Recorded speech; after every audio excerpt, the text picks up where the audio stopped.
You know, with the nervous system, there's so much information going on that it becomes rather easy to lose ourselves in the details.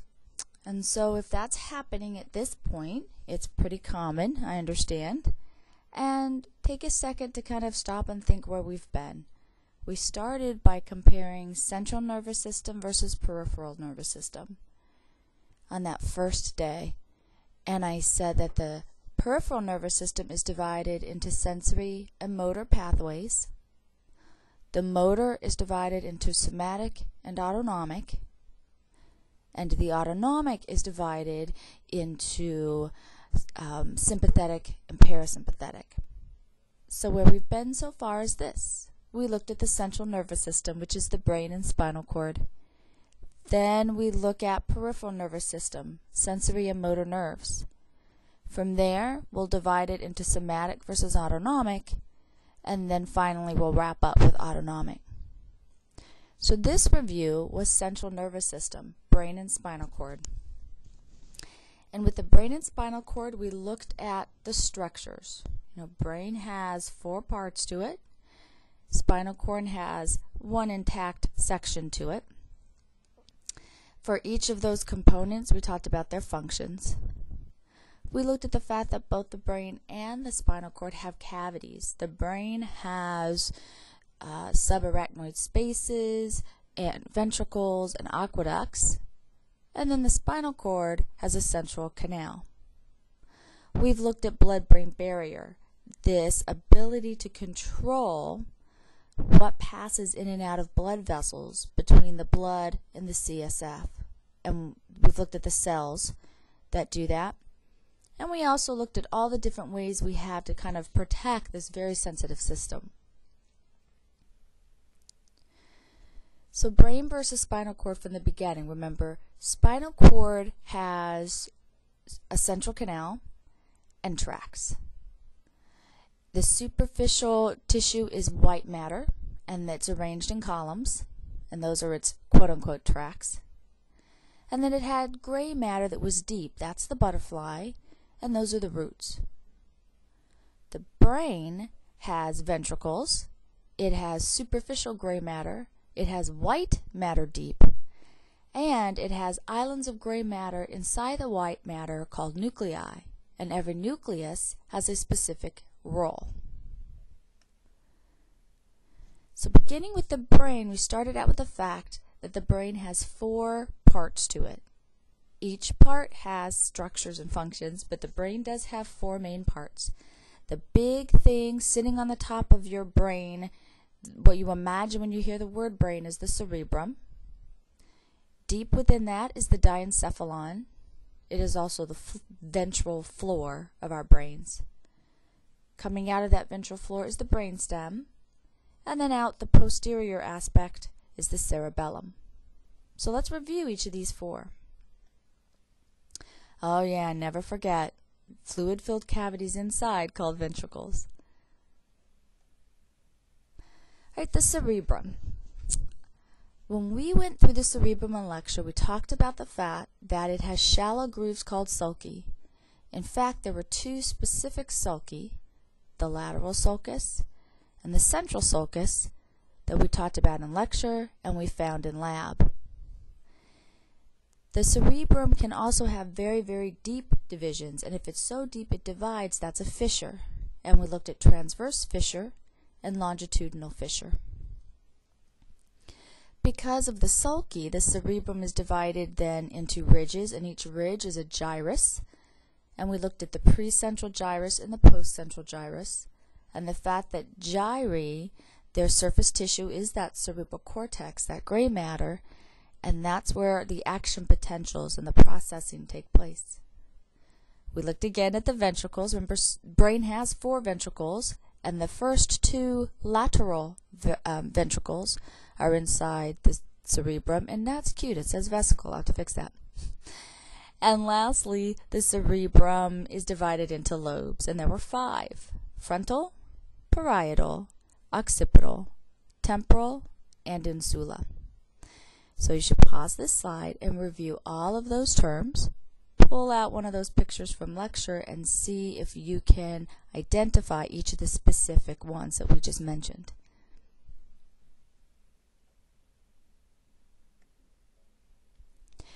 Now the ventricles. Recall the cerebrum contains the first two. Those are the lateral ventricles.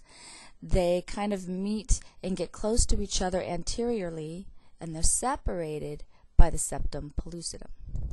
Let me see if I can outline them here for you.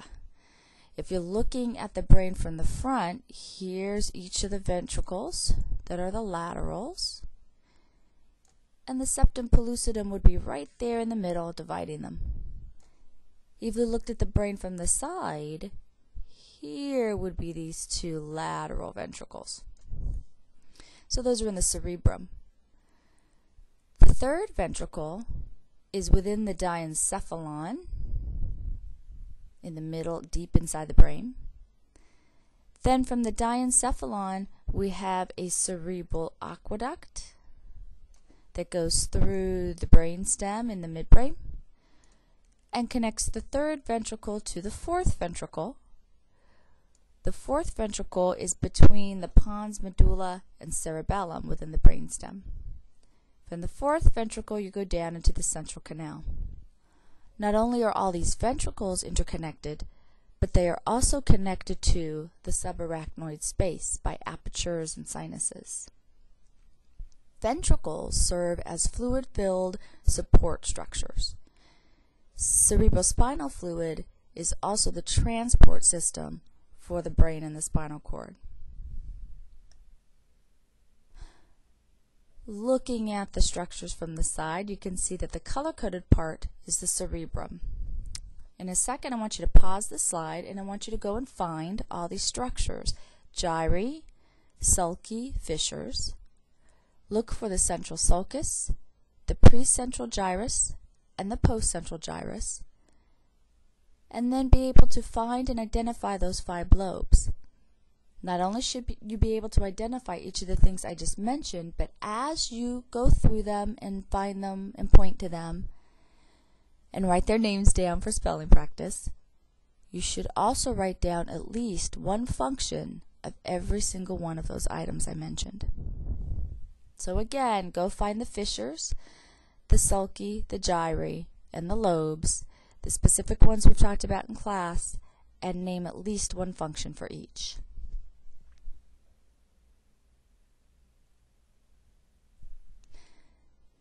When we continued looking at the cerebrum, we kind of started focusing on the gray matter versus the white matter. Remember here, the gray matter is superficial. That's the cerebral cortex. Gray matter is unmyelinated axons and soma. It's where synapses take place. On the cerebral cortex, the areas fall into 3 categories. If you look around, you'll see areas that are sensory, like the primary visual cortex or the primary auditory cortex. Those are areas that receive sensory impulses. On the opposite extreme of things, we have motor areas. Those are areas that generate motor commands. Well, somewhere in between, we need to have areas that do all the problem solving, you know, the multitasking, and again, the problem solving and the learning and the memory. Those are all association areas. You don't have to know every single one of them. You need to know the ones we've talked about in lecture. You know, we've talked about pre and post central gyrus. We talked about the overall roles of each of the lobes. We looked at Broca's and Wernicke's area. And we talked about this concept of sensory areas, motor areas, and association areas.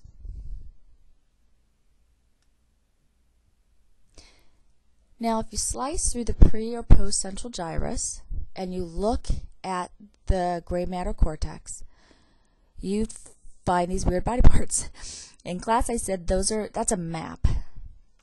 And what it tells you is that at that specific spot on each of the gyrus, you have neurons coming in, bringing sensory information. Or you have motor neurons leaving, motor commands being generated to control that given body part. The bigger the body part on the map, the more neurons we have associated with it.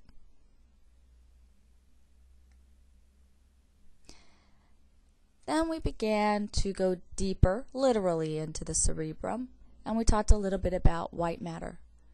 White matter is myelinated axons, so it's all about moving information as fast as you possibly can. And there are 3 types of myelinated fibers in the cerebrum. Association fibers go gyri to gyri. Projection fibers go cerebrum and cerebral cortex down to diencephalon.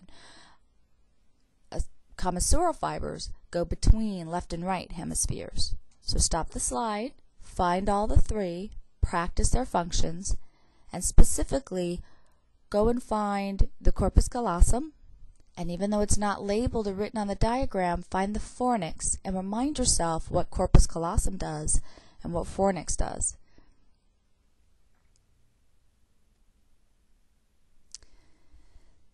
Alright, so far cerebrum. Gray matter superficial, we talked about it. White matter deep, we just reviewed it. And then islands of gray inside the white called basal nuclei. The basal nuclei here are those fibers coming up and down, and then those pink structures going around. The fibers belong to a structure called the corona radiata, and that's the corpus striatum, those nuclei there. The point of nuclei is that they're incredibly diverse. There are tons of them.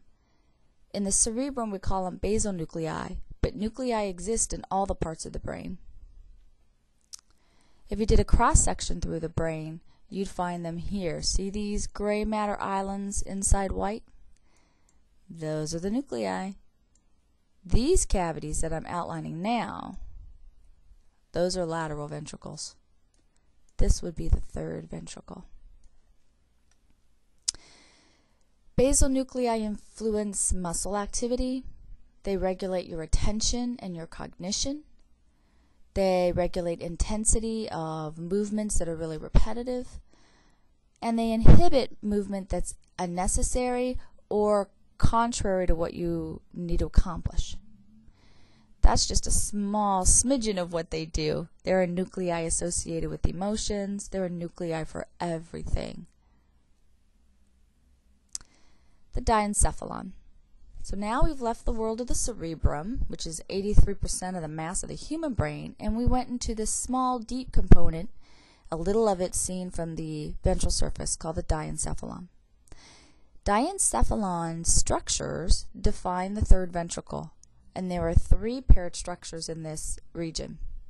There's the thalamus, hypothalamus, and epithalamus. So let's take a look at them. Thalamus. Those are the 2 in the middle connected by the intermediate mass.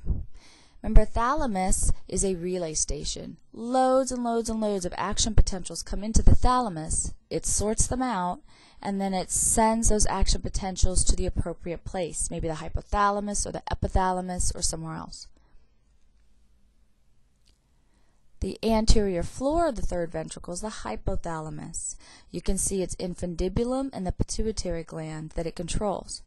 The pituitary gland is called the master gland of the body, but in reality the hypothalamus controls the pituitary. In lecture I said you can think of the hypothalamus's role as homeostasis. It does a huge number of functions. The posterior back wall is the epithalamus. And we said that's sleep-wake cycle, and we focused on the pineal body or pineal gland that secretes melatonin in the dark at night, and that's how your body knows it's night. Brainstem. Brainstem houses the 4th ventricle and consists of the midbrain, the pons, and the medulla oblongata. The brainstem is vital functions required for life. Reflex centers of the respiratory system, relay centers, and passing of action potentials, kind of like what the thalamus does. Way up here are the peduncles of the midbrain, and if you slice through the midbrain, you'd see the cerebral aqueduct in there. Then we have the pons, and then we have the medulla. Remember, the pons and the medulla have a lot of reflex centers in them. Okay? They have respiratory centers for setting the respiration rate and speeding it up or slowing it down.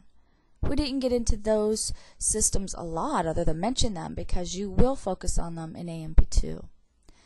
The other thing about the midbrain is that 10 of the 12 cranial nerve pairs exit the brain on the brainstem. Cerebellum. Cerebellum is dorsal to the brainstem, and it has some structures that are specific to it. At the midline, you'll find a vermis. The vermis is the crossover point for myelinated axons. So it's white matter inside the vermis. And the pattern of white matter is the arborvitae. So again, the vermis is the crossover point for neurons from the left and the right side of the body. The cerebellum, like the entire rest of the brain, is contralateral. In humans, we have a little vermis. And in lecture, I talked about walking. Part of what the cerebellum does is it coordinates muscle contraction. So we walk, we have 2 legs. That's not that big of a deal. We have a small vermis. The sheep walks, it has 4 legs. That's a much bigger deal. And so they have a much bigger vermis. Cerebellums also have hemispheres. The vermis separates the 2 hemispheres. Hemispheres are responsible for learning and memory and language and problem solving. So we humans have big cerebellar hemispheres. Then we looked at other functional systems that are their own distinct entities. For example, the limbic and the reticular. Those were nuclei and fibers that we looked at earlier, actually. The limbic system is more for emotions. It ties emotional responses to smells and events. It's anger and fear and rage and happiness, actually. The reticular system is more about consciousness and alertness. It wakes you up in the morning. It helps you pay attention for those valuable 20-minute segments in class. Then we looked at protective structures. Recall the brain and the spinal cord are behind bone. So bone is a protective structure. If you go deep to the bones, you'll find the 3 meninges. Those have a fluid-filled cavity between them, and they prevent movement of the brain and the spinal cord within their cavities. They also provide a fluid-filled cushion. Inside the meninges and inside the ventricles and canals and aqueducts, we had CSF, cerebrospinal fluid. Its job is to be an internal support system and to be a transport system. And then we had the blood-brain barrier, the ability to control molecule movement from CSF to blood. In this diagram, we see the bone out here being protective, and then we have the first meninge, which is the dura mater. That's the one that's kind of white and leathery and tough. Under the dura mater is a subdural space, and then you find the arachnoid mater. The arachnoid mater is spiderwebby. Under that you find the subarachnoid space, where there's CSF and blood vessels, and then you would find the pia mater. The pia mater is delicate and attached more or less to the actual tissue. The arachnoid mater kind of pushes up and past the dura mater with these structures called villi. And the villi kind of invade these little fluid-filled sinuses. They allow exchange. They allow us to move CSF between compartments. And then in the subarachnoid space, you get a lot of exchange between the blood and the CSF. Realize whenever you see blood vessels there, you would have astrocytes as well. In lecture, I showed you this map and how CSF is transported very specifically in a very specific pattern between the compartments, across the villi, in the subarachnoid space, around the organs, across this and through the spinal cord, and through all the ventricles. And remember, every ventricle has a choroid plexus lined by ependymal cells. Those ependymal cells and astrocytes help control molecule movement between the blood and the CSF. And because the ependymals are ciliated, they help generate the current to move the CSF. and that's a cross-section of the choroid plexus. In lecture, we talked about the fact that these simple squamous cells that define the walls of this blood vessel are tightly overlapping. That helps control molecule movement. Then we have a really thick basal lamina or basement membrane. That helps control molecule movement. Then we have ependymal cells, and you can't see them, but there would be feet of astrocytes here. All of that helps control molecules in and out of the CSF. You should stop here, review what we've talked about so far, and appreciate the kind of molecules that can go back and forth, the kind of molecules that are soluble, can cross, versus the kind of molecules that are not soluble. Alright, then we moved on to the spinal cord. Spinal cord has very similar rules. Okay, it has a dural sheath around it. It's got the same 3 meninges. It's got a protective bone. It has CSF within a cavity. It's enclosed within the vertebra. In the epidural space, you'll find adipose or fat tissue to help cushion it. It has reflex centers in its gray matter, and it has white matter tracts that go to and from the brain and are highly organized. The spinal cord itself has regions and nerves that are named after the same regions of the vertebral column. So we have cervical nerves, thoracic spinal nerves, lumbar spinal nerves, and sacral spinal nerves. What's new here are the cervical enlargement, the lumbar enlargement, the conus medullaris. That's where the spinal cord ends as an intact entity. Then we have the cauda equina. At the cauda equina, the spinal cord is now actually separated out into big nerves. Then you have the filum terminale. That anchors it to the coccyx so that this big structure doesn't more or less swing throughout the cavity. So it's a structural support item. If you take a cross section through the spinal cord, now you can see epidural space containing fat, the dura mater, the subdural space, the arachnoid mater, the subarachnoid space, and then the pia mater would be on the tissue. You should stop the slide and review the following structures: spinal nerve, dorsal root ganglion, ventral root, dorsal, lateral, and ventral columns, dorsal, lateral, and ventral horns, gray commissure, central canal. Not only should you be able to identify them on this structure, you should know their functions as well.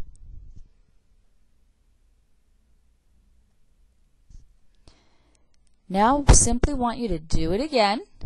I just magnified the picture so it's a little bit easier. Repetition is key.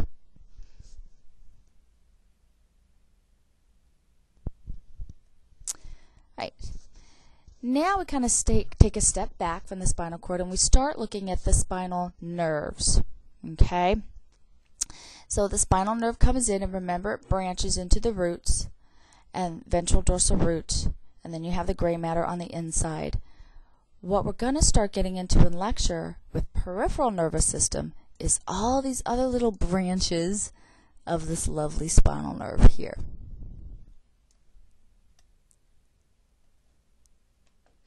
So, gray matter. What's in the gray matter? The dorsal horn is where sensory neurons come in, and it can contain motor neurons, cell bodies of interneurons.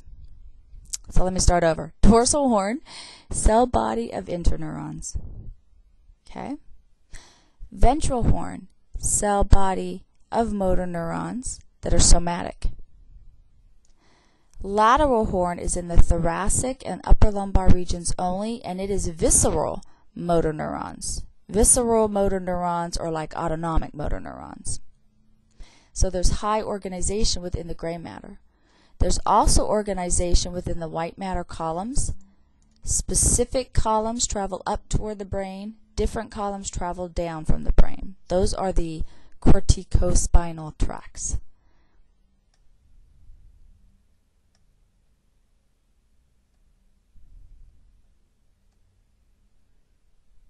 that's it. Black screen usually pretty much ends it.